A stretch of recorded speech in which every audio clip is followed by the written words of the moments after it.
Hello and welcome to the season finale of The World This Week with me, Gavin Lee, or more aptly, The World This Year, as we look at the biggest global events of 2025 alongside a fantastic panel of distinguished international correspondents.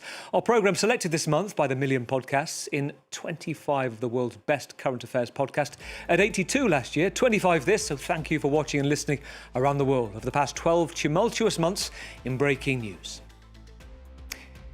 In a year that started with a political tempest in the US, a chaotic, unpredictable diplomatic circus by White House design, friends are foes, foes are friends as the art of the deal went global, and the 45th president, Donald J. Trump, became the 47th. The madman theory, said supporters, a madman reality, said critics, as 12 months of temperamental tariffs ensued and the term taco was born. That's Trump always chickens out, in case you need it, for the Christmas pub quiz, as European allies started to find the pay-as-you-play rules overwhelming, triggering the shifting of alliances elsewhere. President Putin, allowed back in from the cold, embraced in the physical chill of Alaska.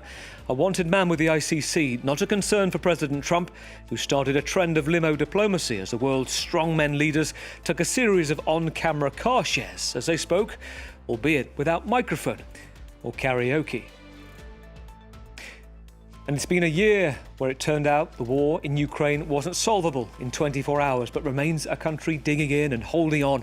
Likewise for President Zelensky, under political fire now for corruption scandal and under pressure from President Trump to concede territory and call elections despite the conflict raging on. And who can forget the fallout of the year? You've allowed yourself to be in a very bad position, and he happens to be right about it. From the very beginning of the war, you're not in a good position. You don't have the cards right now.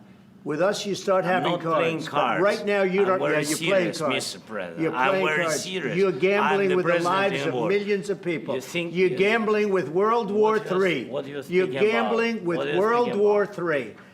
It's been a year of aggressive enforcement of US immigration policies, ICE raids, a surge in deportations, paused decisions on asylum applications, and Somalis labelled garbage. The top trending Google search was Charlie Kirk. Another most searched was Zohran Mamdani, the social media savvy politician who optimised the algorithm, going from zero in the polls to hero of the left and elected next mayor of New York, campaigning on making the Big Apple affordable again and raising the plight of Palestinians in Gaza, where after 2 ceasefires and the death toll reaching 70,000, all the living hostages were released, with the Trump plan still holding as we speak. In Iran, Operation Midnight Hammer saw extraordinary US airstrikes on its nuclear bunkers. While Sudan, the world's biggest humanitarian crisis and so-called forgotten war, continues in the shadows of international attention.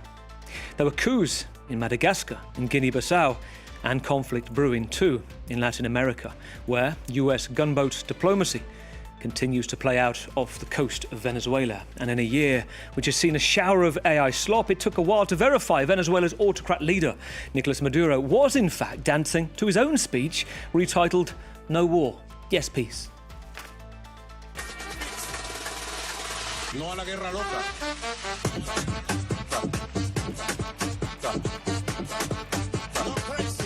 No crazy girl, no.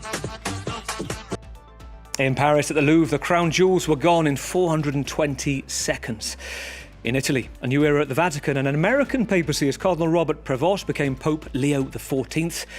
And 3 hours north in Venice, the world watched the Bezos so-called wedding of the year, 3 days of chaos in the floating city, after the world had also watched him send his fiancée into space on a celebrity rocket trip with a strange mix of passengers who gave us moments like this, leading to many critics to speculate, what planet are they on?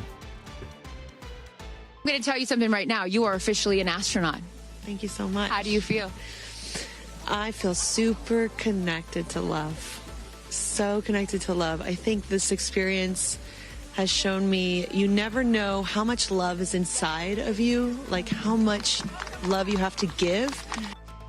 Let's introduce the World This Year panel. Terrific friend of the programme, has been here over the year helping us dissect fallout with clarity and depth. It is Vivienne Walt, Paris correspondent for Time, Fortune magazine, contributor to the New York Times Deal. But great to have you back with us, Vivienne.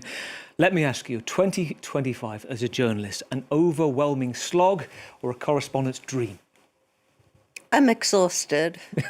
I mean, isn't it incredible that in your wrap-up of the year, you know, something like hitting Iran's nuclear facilities is just squeezed in a couple of words. And, you know, things that would have been truly epochal events before have become just kind of mashed up in this tumult. So, yes, a journalist's dream, but possibly a nightmare for the world. There'll be calls coming in. We're going to go to Bozu in a moment as his phone's going off, still working, still talking, still listening to sources as well. Let me also ask you on the home front, Vivian. Covering French politics, a government scraped through this year, volatile coalition, the centre just about holding. Difficult year for Macron, Viv. His wife also won't be getting any Christmas cards from the feminist movement. Indeed. I mean, this is the second time that the First Lady of France has been kind of caught in a very compromising situation by the media in just a few months, having that the TV cameras on her when the plane opened and she apparently gave her husband a very, forceful push. She's clearly somebody with a pretty feisty personality.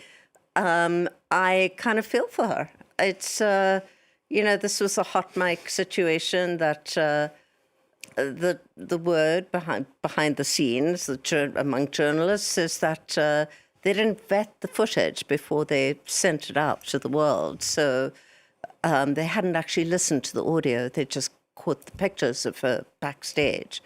So, yes. So they let it go out like that? Yes, and it was only caught after it was too late. But there's so many hot mic incidents at this point that you would think that world leaders would know better at this point. To recap, calling feminist protesters dirty bleep, it is a hell of a job for a PR team, that. Viv, great to have you on board with us tonight. We heard Bozu's phone going off a moment ago. With us is Bozu Deragahi, independent journalist, 3 times finalist for the Pulitzer Prize, author of the Substack Badlands. It is fantastic to have you back with us, Bozu. You looked at me as if to say you're not doing the Substack, but no, I am doing it. But I'm surprised that I didn't ask to be plugged. So I know appreciate more than surprised, Bozu, because we're going to talk later about AI, the speed of growth. And I noticed your December Substack says this article is, quote, "Tech billionaires want to destroy democracy." Yeah, I mean, I think this is a year that has become pretty clear that is the plan. That they want to, and it was in response to what Elon Musk was doing, following a fine that he was imposed on his platform X over transparency problems on that platform. And his response, instead of just paying the 2 cents or hiring lawyers to challenge it in the Court of Justice in Luxembourg, as most tech companies have done, was to start attacking the European Union. And basically, and then it just sort of becomes clear what the strategy is. Dismantle the state, dismantle the kind of instruments of state and public control that have been in place since the late 19th century, so that they can do whatever they want. And, and AI is part of that scheme. AI is part of the kind of anti-humanistic kind of dimension to what they want to do. And so, yeah, it became quite clear. On your Substack, increasingly, it seems to be where it's at journalistically. I noticed Tina Brown, Dan Rather, Jim Acosta are on there now. Is that where the cool cats are? I don't know. I mean, I think that it's just, I think that what we've also seen this year is this consolidation of legacy media in general falling into the hands of the oligarchs, of these same questionable oligarchs with dodgy agendas. And so if people want the truth, if people want facts, if they want independent opinions, they have to go to the podcasts and to Substack and so on. Otherwise, you're basically under the control of oligarchs with, as it turns out, rather extreme ideological agendas. Bozu, it's great to have you with us as well tonight. Let's cross to Berlin because we have Stephen Erlanger joining us, Chief Diplomatic Correspondent for Europe at the New York Times.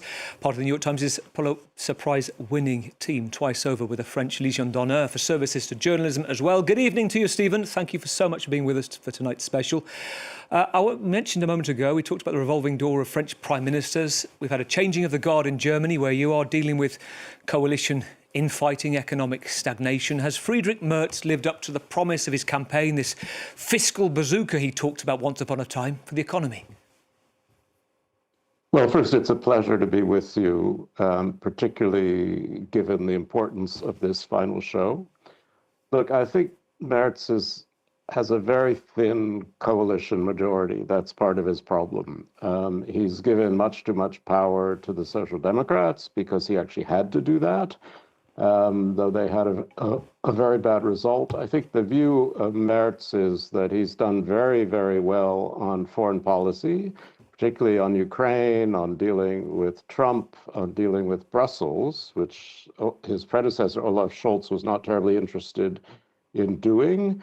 But domestically, he's had a harder run because he's had to be careful, first of all, with some dissent in his own party, with the attraction of the far-right extremist party Alternative for Deutschland, and also, obviously, with his coalition partners. But he's in much better shape than Emmanuel Macron, I have to say. Well, it is worth saying the Economist headline for winter as well. The Economist frequently on the programme with their staff talking about who will stop the far right, and you touched upon it there a moment ago. Stephen, thank you for being with us. Much to discuss. Completing our lineup, joining us from London, we are delighted to welcome back Nina dos Santos, the winner of the Alfred Dupont Award twice over for excellence in journalism, international broadcaster, Emmy-nominated former CNN anchor and Europe editor. Nina, evening to you. Thank you so much for joining us. It is a year, Nina, dominated by AI slop, and I had to verify that this was real. Let's take a quick look of your explainer of the Dutch election this year. Hallo allemaal, mijn naam is Nina dos Santos en ik ben journalist uit Londen. Ik ben half Engels en half Nederlands, maar ik spreek ook een paar andere Europese talen zoals Frans, Italiaans, Spaans, Portugees, Duits en natuurlijk Engels.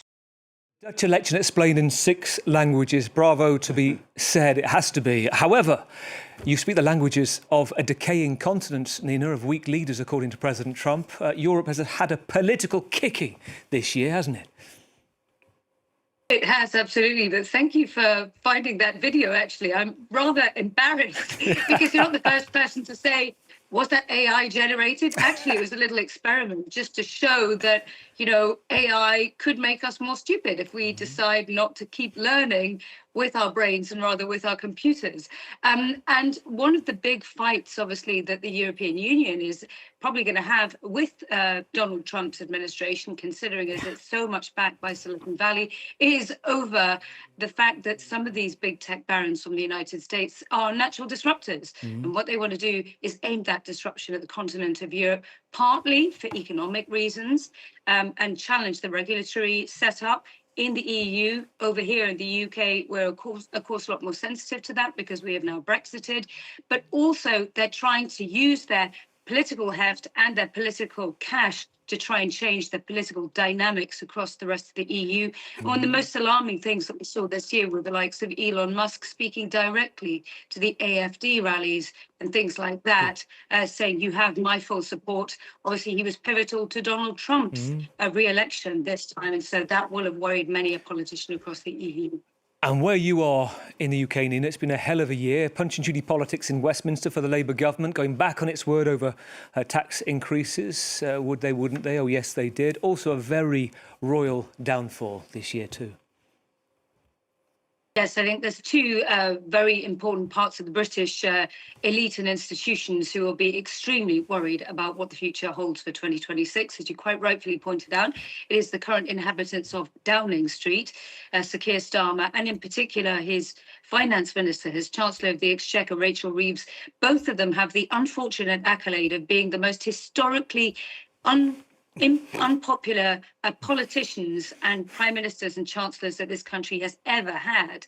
And then, of course, I think the royal family is becoming extremely nervous about a broader push by Parliament in the UK to probe into their financial arrangements and see whether the UK is getting a good bang for their buck when it comes to the wider extended royal family. And obviously the pivotal turning point for that was, of course, stripping Andrew Mountbatten Windsor, the King's brother, of his titles. Nina, it is a pleasure to have you on board with us tonight as well. Well, let's start Inauguration Day in the US, 20th of January, because as the US sets out its agenda, the world accordingly shifted theirs. A cold front swept through Washington, forcing the swearing-in ceremony inside. First time it's happened since Reagan, as the Inside the Capitol Rotunda, President Trump painted a picture of dystopia, of America's decline, vowing too the golden age would start, quote, right now, Liberation Day, he called it, while Hillary Clinton laughed at the Gulf of Mexico being renamed the Gulf of America. Bill gave side-eye, and Kamala Harris pursed her lips. Tech bros and the business elite packing together, filling the front, whooping at their appropriate moments. Mark Zuckerberg doing a discreet fist bump. Elon Musk tweeting, Doge is unleashed. The Department of Government Efficiency, which brought brutal cuts at breakneck speed, and Teslas on the White House lawn until the party ended with Elon after 4 months. A cat's in the sack, predictable clash and breakup. A Greenland takeover was a constant threat at the start of the year. Through the rhetoric has calmed, Denmark's intelligence services, for the first time labelling the Trump administration a security threat in its annual risk report. And every day has been a zone flood of action, pledges, threats. To quote Lewis Carroll's White Queen to Alice, why sometimes I've believed as many as 6 impossible things before breakfast. And that seems to be best summing up how scrolling the morning headlines feels, and that's even before you've refreshed your feed. Vivian, what a year through the looking glass. All there, perhaps, in that speech back in January. What's your take? You know, I think there was some kind of expectation that Trump's return to the White House would be a little bit like his arrival in the White House in 2017, which was of itself extraordinary and chaotic and history-making, but in a sense, nothing like it's been this past year. I don't think people could have quite calculated the complete sort of smashing of norms that that Trump too has brought, even though it was kind of written there, you know, in Technicolor at the inauguration ceremony. You did not have Congress around him. You had who? You had the billionaires. And we end up, you know, on the very day that Time, you know, anoints these billionaires Person of the Year. And so it's sort of like bookended this year, in which a very small group of people in the world have really had the power and the influence to rewrite kind of 80 years of norms. Yeah, and Nina, just listening to that, Vivian talking about the Trump administration Mark II, moving at Mach 6. What's your take on the speed, the scale of the agenda this year? I think, as we've just heard, we could tell from Project 2025, drafted by the Conservative Heritage Foundation, that was unveiled in 2024. When eventually it was leaked, it was denied by the Trump administration, but eventually it did end up being the blueprint for a Trumpian administration. We already knew that the writing was on the cards when it came to some of these flashpoints that have manifested themselves this year. But I don't think anybody could have expected that it would actually be even more aggressive than that.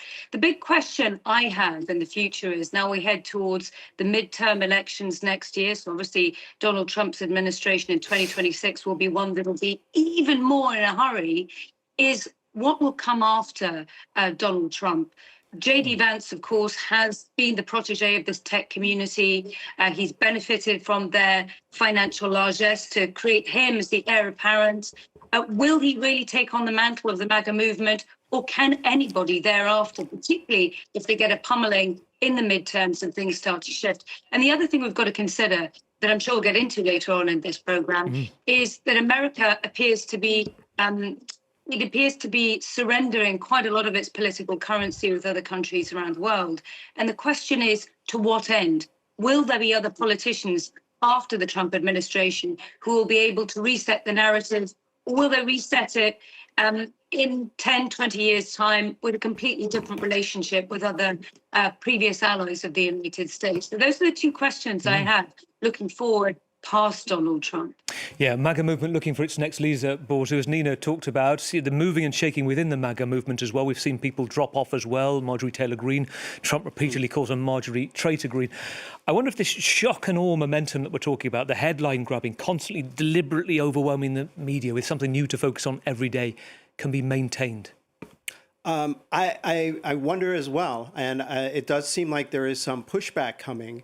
But I think that if you look at the year that just passed, what you saw more than anything is so many institutions buckling, caving. You know, I'm an alum of Columbia University. I saw them kind of bending the knee, all these corporate oligarchs basically sacrificing their principles, not Stephen Erlanger's paper, but many other news outlets in the U.S.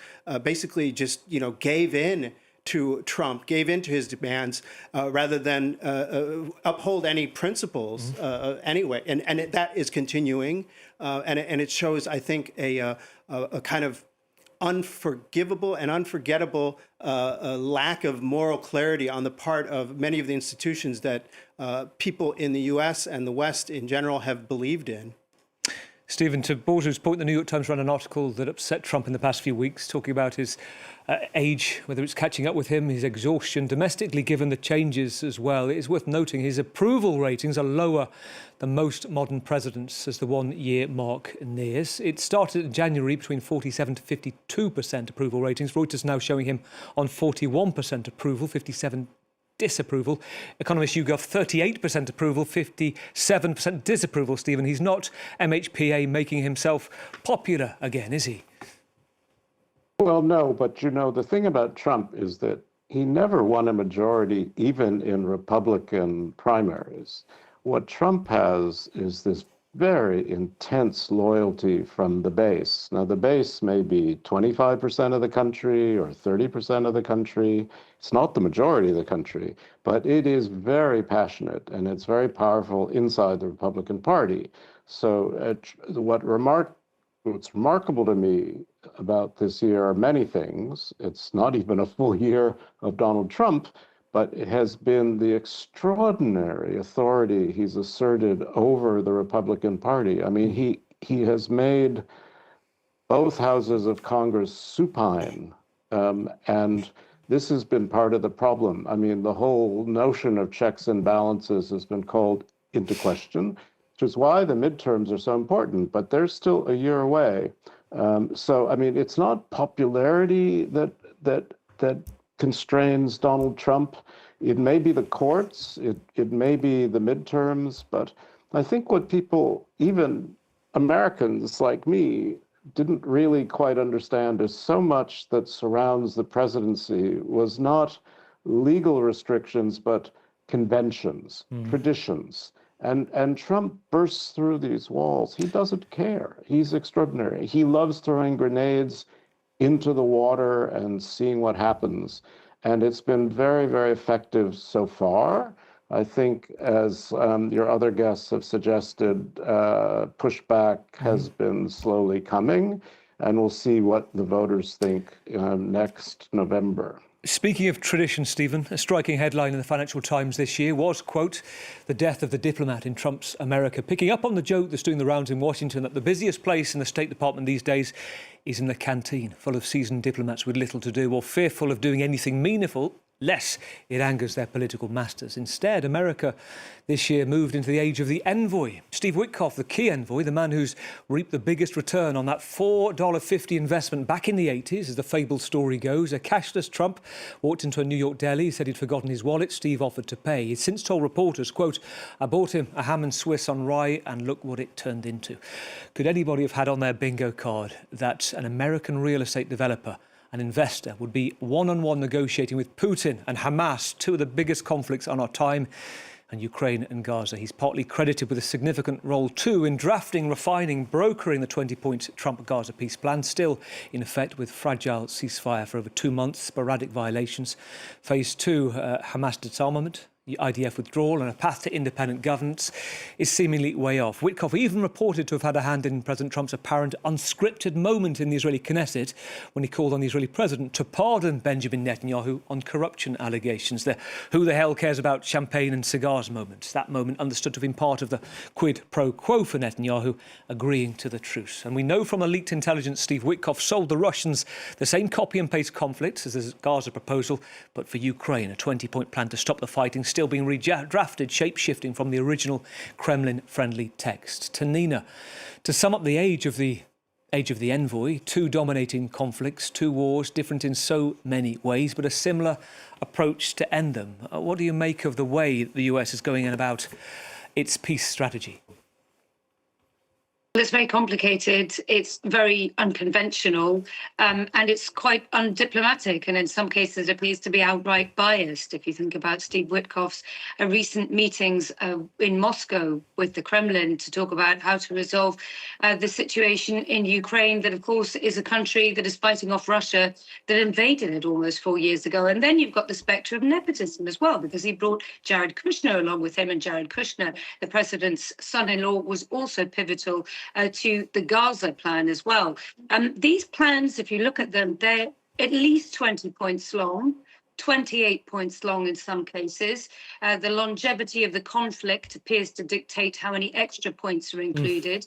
And as you were just saying in your introduction to this subject, Gavin, when you look at the Gaza peace plan, we're only into phase 1, which isn't yet entirely completed, but it's 20 odd points long.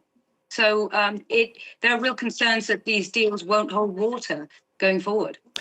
Borju, listening to Nina, is there credit where credit's due for Gaza having the longest truce since the outbreak of war, something President Biden couldn't do? I think it's not really a truce. I think since the so-called truce was put into place, 400 Palestinians, mostly civilians, have been killed by Israeli action, including children in some cases. So I'm not sure if that it's credible to call it a ceasefire.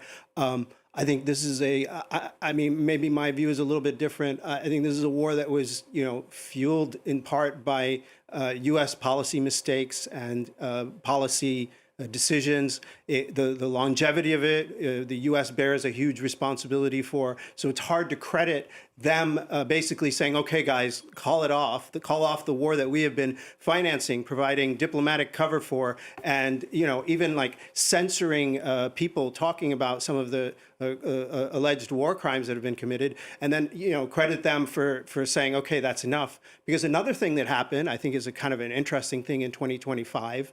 There was kind of a global awakening about this crisis and a real major shift in opinion in the U.S. In Europe, there was already kind of a leaning toward the Palestinian position, or at least an understanding of where the Palestinians are coming from. And in the U.S., it's been dramatic.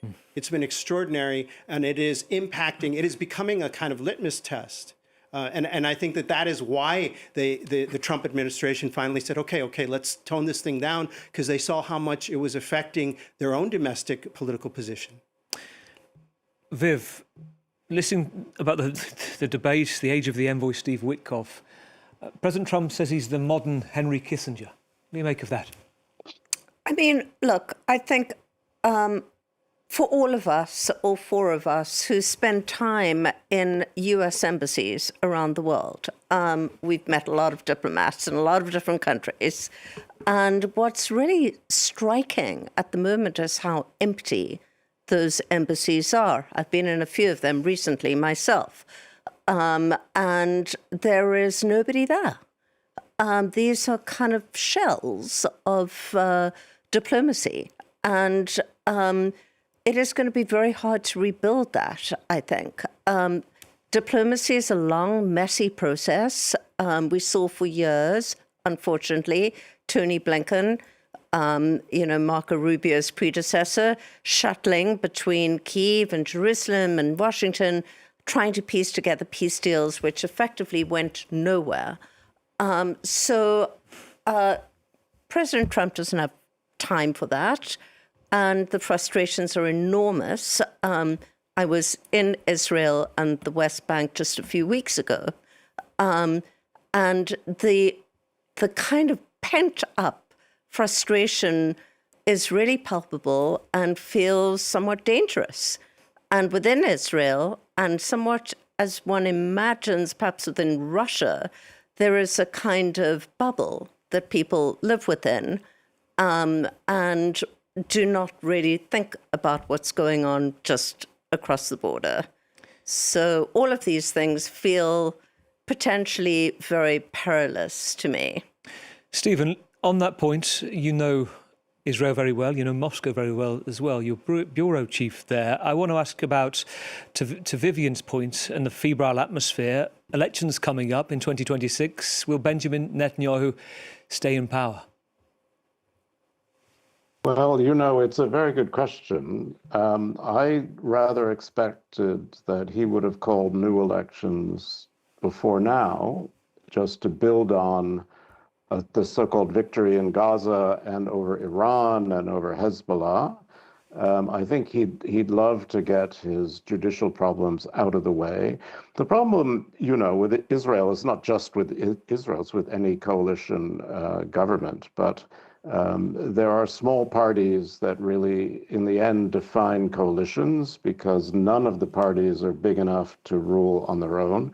Likud, I think, is still probably the largest party, but even Bibi, which we know, had to get into bed with people he really doesn't like, the Smotriches and Ben-Gvirs, who are really far-right nationalists, but that's kept him in power and kept him out of the courts, or certainly kept him out of jail. Now, in a new election, I suspect one of those two far-right parties would not make it, and it'll be harder for him to pull a coalition together. So it may be possible you get another kind of center-right coalition. But Israel has become a pretty right-wing country. And, this whole idea of a Gaza peace almost feels ludicrous. I mean, there is a sort of a ceasefire, but we have a new division of Gaza. They've drawn a whole new border.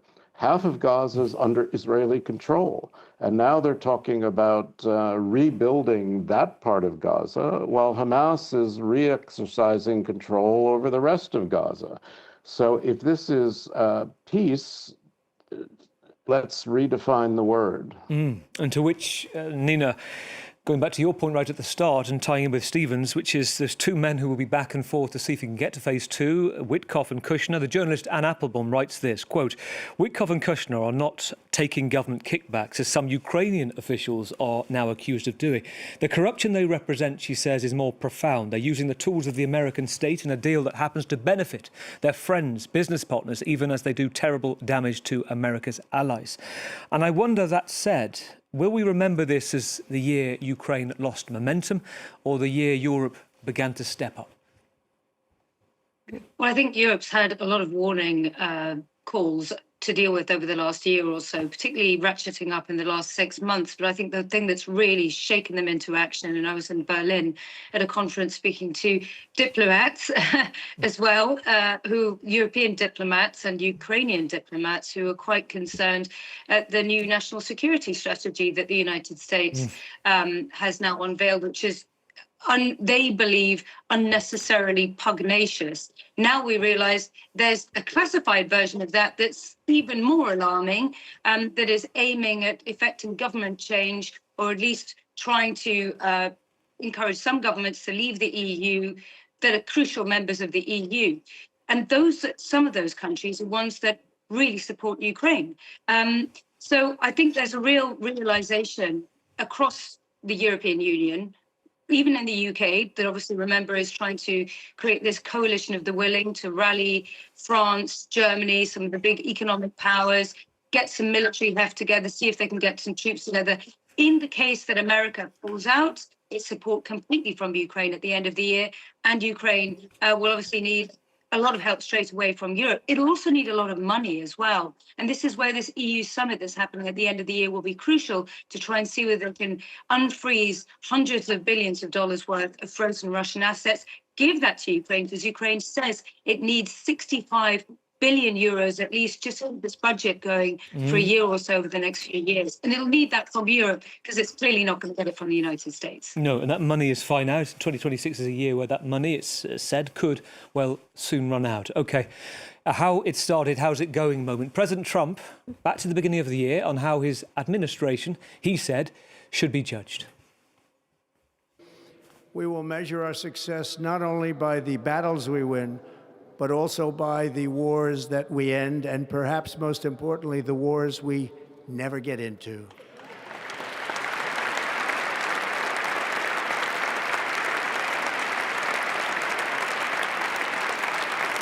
Huge round of applause within the MAGA base, which takes us to Venezuela, the rise of gunboat diplomacy and the threat of US land invasion there. None of the media reviews of 2024, I don't think, predicted this scenario. Viv, did this surprise you? Is there still room for surprise on Venezuela? You know, the cynics would say that it's easier to bomb boats in the Caribbean than it is to bring down inflation, and that therefore, you know, President Trump has chosen the easier option. Very hard to imagine and to really put together a kind of coherent strategy here. Venezuela is not the source of fentanyl or even much cocaine. And it is not America's problem at the moment, given all the other things they have to deal with. So, yes, it's kind of splashy and, you know, it makes a lot of noise, and it's put Pete Hegseth, hopefully, in position to be fired soon. But it's very difficult to know what they're going to get out of this. It's riled his base. We've already had one major figure in Marjorie Taylor Greene quitting Congress effectively over this.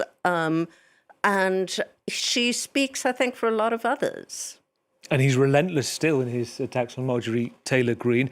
One thing that strikes me, Maria Corina Machado, hearing the news that she'd taken 2 boat journeys to make it to pick up the Nobel Peace Prize in Oslo. Maybe I'm not the only one thinking that must be a dangerous time, not just for Venezuela, but the Trump administration targeting boats out there right now. Borzu, another interesting fact about all of this, Trump telling Maduro to go, one of the most possible and plausible options, it seems, is if we would take it, alongside Russia, is Turkey. He could be your new neighbor. I mean, yeah, I mean, I think that would be conceivable. Turkey and Venezuela have good relations. Well, I mean, Maduro and Erdogan have good relations. I think that, you know, I mean, allegedly, Erdogan has been helping Maduro launder its gold revenues and gold and so on, and other, you know, sources of income. They're kind of both pugnacious, semi-populist leaders. There's a little bit of a kinship there, and there's just good relations. There's direct flights on Turkish Airlines to Caracas, or at least there were before the U.S. imposed the no-fly zone. So I think it would be an interesting place to go. Hey, I would, if I was a thug running an autocracy in a developing country and I was forced to leave, I could think of worse places than Bodrum or Antalya in Turkey. A good recommendation, a good TripAdvisor thumbs up from you, Borzu. Yeah. Stephen, I'm sure you might say the same, a good place for exile, Istanbul.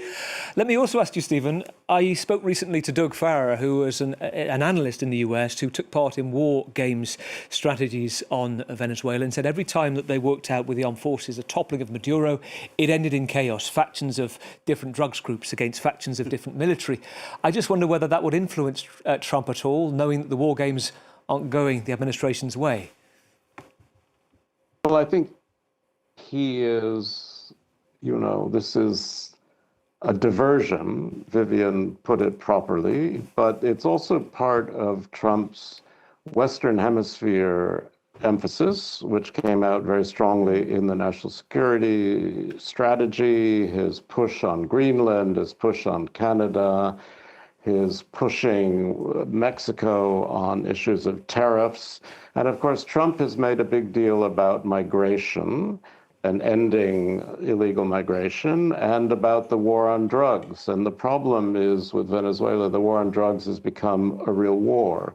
So I don't know if he knows what he wants to do. I mean, I don't think they want to invade Venezuela, but I think they would like to get Maduro out of there. Simply their help to the Nobel Prize winner would be a good indication of that. Mm-hmm. But I mean, I think Trump, when you look at Gaza, you look at Ukraine, this is Trump in this very actually weirdly sincere way, wanting to end killing. I mean, I think Trump thinks killing is a bad idea. And he actually, as a president, has the power to do something. Now, he doesn't always do it in a very organized way. Steve Witkoff, the joke goes, is known as Dim Philby, not Kim Philby, because he seems like an agent of Putin's point of view. But it's only the American president who could put enough power and pressure on Bibi Netanyahu to give Bibi the out Bibi really wanted, which was to stop the war. He has good relations with the Saudis. If Gaza is ever going to get reconstructed, it'll be from the Gulf. He's the only one who can put any sort of pressure on Putin, though he's been reluctant to do it. So, I mean, the potential is there. I mean, I don't rule out that Donald Trump is going to have some sort of successes in ending the killing that offends him so much. Now, it may be at the expense of the Palestinians, it may be at the expense of the Gazans, it may be at the expense of the Ukrainians, but at least perhaps the killing might stop. Very interesting, Stephen. It takes us to an area that we touched upon right at the start, and Vivian touched upon it, Time Magazine's Person of the Year, the architects of AI. Now, lexicographers for the world's most scholarly dictionaries have just released the words of the year for 2025. All of them online terminology. Two of them, speaking of our growing connection to AI in daily life, the Oxford English Dictionary. Word of the year, rage bait, an online post video meme, etc., deliberately designed to provoke anger, trigger people into sharing on social media, drive up the algorithm, the goal of turning rage bait into money through clicks, ad revenue. For example, men shouldn't be allowed to cry in public. This generation is the weakest yet, or videos increasingly less of the cute cat posts of the bygone era, more of why your dog secretly hates you. Cambridge Dictionary announced parasocial as its word of the year, one-sided relationship or sense of connection to a person they don't actually know. Celebrity, influencer, streamer, or increasingly an AI chatbot. And the Macquarie Dictionary too in Australia selecting AI slop, low quality AI-generated content. Nina, wonderful words of our time, the rise of AI chatbots that have gone from novelty at the start of the year to everyday essentials. ChatGPT has 800 million weekly users. People seem reliant on it now. Friend or foe? Well, first of all, I don't know how to say any of these words in Dutch, so please don't ask me. But I'm sure they'd be long and full of consonants. But I would say that, and you'll know, Gavin, that I launched a podcast on the concept of democracy and how it interacts with technology and what the ultimate aim of some of these Silicon Valley titans is with regards to supporting the MAGA movement quite so clearly. And that still, I think, isn't clear. One thing I would say that is the sort of common denominator in both of those two themes that you picked out from the Oxford and Cambridge dictionaries is superficiality, really, isn't it? Having a parasocial relationship with somebody you don't know is inherently superficial.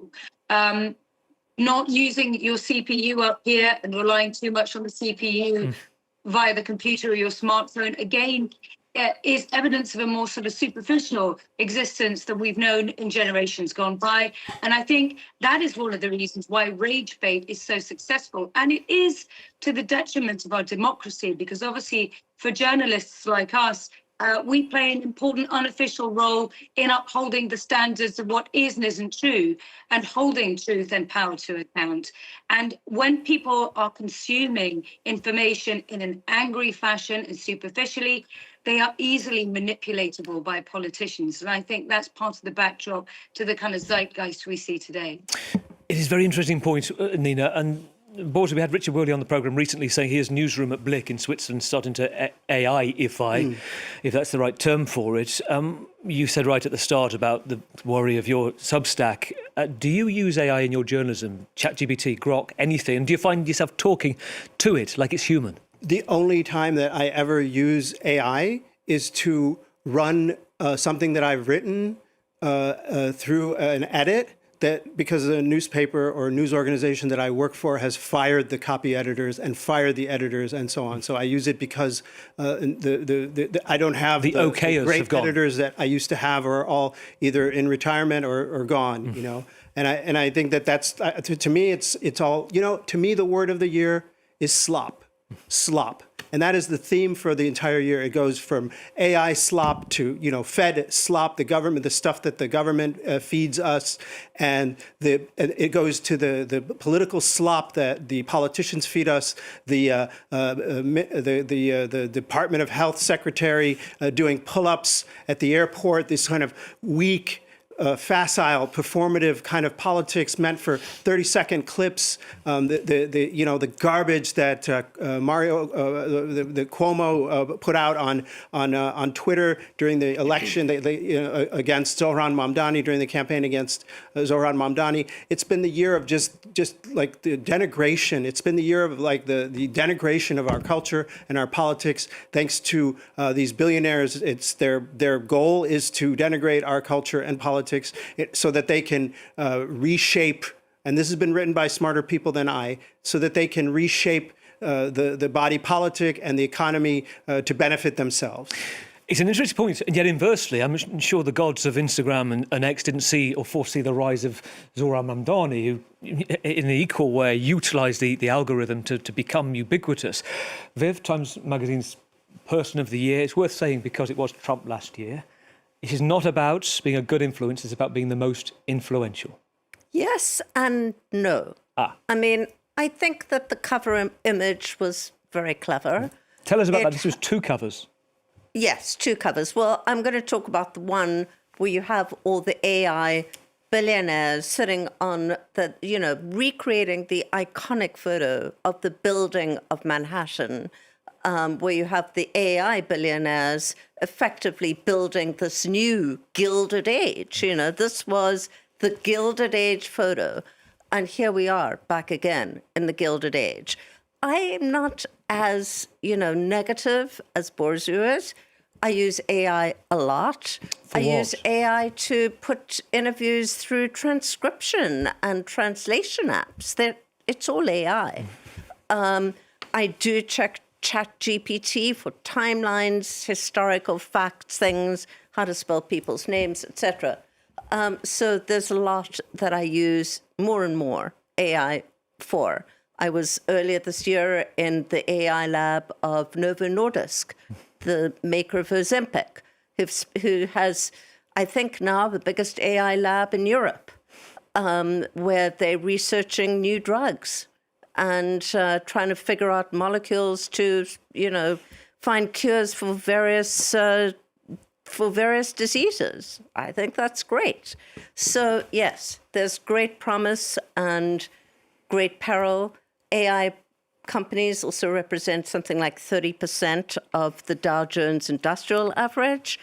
It is, in my opinion, headed for a big pop at some point, and it's going to take a lot of people down with it. So that's the other problem. It is friend and it is foe. 30 seconds from each of you, if you can, because I would like, starting with you, Stephen, to know your prediction for 2026, something we should look out for. What does the crystal ball tell you, Stephen?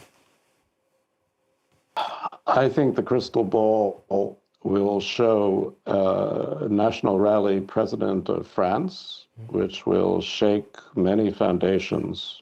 I will leave it there. That's sort of shocking enough to me. Yeah, you drew a reaction in the studio. Nina Dos Santos, your forecast, bragging rights up for grabs.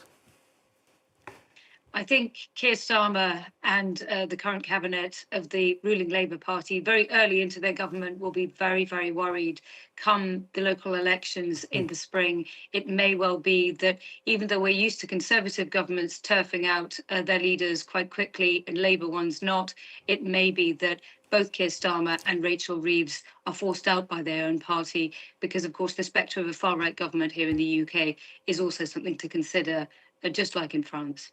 Wow. OK, that is a very interesting and yet similar prospect. That is something to look out for. Borzu, where will your attention be? Yeah, just similarly to what, interestingly, and similarly to what Stephen and Nina were saying, I foresee the utter collapse of the center-left in the US and the UK, and here as well, if you can consider Macron somewhat of a center-leftist. It's just the bankruptcy, the compromises, the empty-suitedness of the center left, including Chuck Schumer in the U.S., the Senate Minority Leader, who hopefully won't ever become Senate Majority Leader again, and others of his ilk. It's just it's their end historically. Viv, very interesting. All of you so far have given a very precise prediction. No pressure, Viv. I predict that Trump's declining health is going to actually come to some really dramatic climax, and that it will have a really big ripple effect in US politics and therefore global politics. Well, his doctors say he's in absolutely fighting fit health. Right. Thank you to a brilliant panel tonight. Vivian Walt, Paris correspondent for Time magazine and Fortune magazine. Stephen Erlinger, chief diplomatic correspondent for Europe for the New York Times. Also, we have Borzou Daragahi, independent correspondent, Pulitzer finalist 3 times, and also to Nina Dos Santos in London, international broadcaster, former CNN anchor and Europe editor. Thank you so much to you, Nina, as well. We will leave you, not just, I should say, all the correspondents who've been on this programme, editors, correspondents throughout the year who've been all part of a brilliant programme.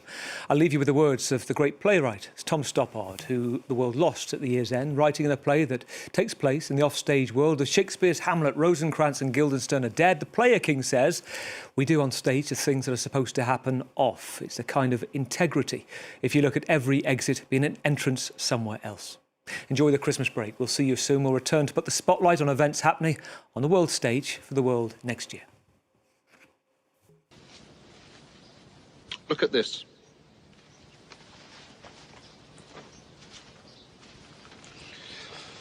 Watch closely.